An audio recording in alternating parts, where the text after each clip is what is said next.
આગળ અન્ય સમાચાર પર નજર કરીએ તો ગુજરાત એટીએસ અને કોસ્ટગાર્ડે કચ્છના દરિયામાં સંયુક્ત ઓપરેશન હાથ ધરી મુન્દ્રા તરફ આવી રહેલા એક જહાજમાંથી 1180 કરોડની કિંમતનો 118 કિલો કોકીનનો જથ્થો ઝડપી પાડ્યો।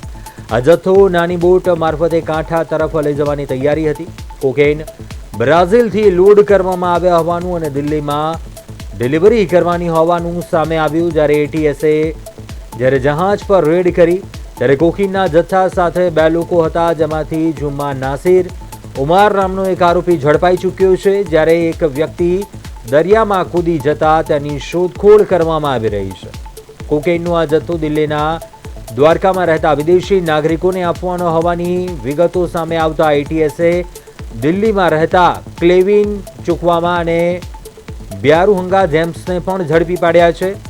આરોપીઓ પાસેથી એક સેટેલાઇટ ફોન પણ કબજે કરવામાં આવ્યો છે અને તેમની કડક પૂછપરછ હાથ ધરવામાં આવી રહી છે। દરિયામાંથી 1180 કરોડનું ડ્રગ્સ ઝડપાયું। એટીએસ કોસ્ટગાર્ડ કચ્છ એસઓજીનું આ સંયુક્ત ઓપરેશન 3 આરોપીઓની ધરપકડ કરાઈ છે, જ્યારે ડિલિવરી લેનાર દિલ્હીના શખ્સની પણ ધરપકડ કરાઈ છે।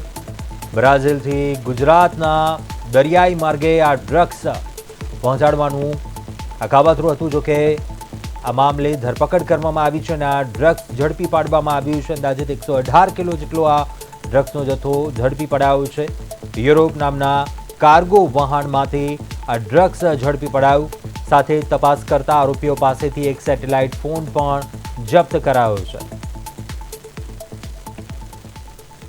લગભગ 115 જેટલા પેકેટો રિકવર કરવામાં આવેલી છે। એની કુલ વજન 118 કિલો જેટલા છે અને એની કિંમત દરેક સ્ટ્રીટ વેલ્યુ જે કોકેનનું છે 1 કિલોનો 10 કરોડ રૂપિયા જેટલું છે। બ્રાઝિલથી થઈને લેટિન અમેરિકાથી થઈ, મેક્સિકો થઈ, યુએસ થઈ અને છેલ્લે કરાચી થઈને મુન્દ્રા તરફ આઉટર એન્કરેજમાં ઊભા રહેવાની છે અને એમાં એક કોકેનનો મોટો જથ્થો આવવાનો છે।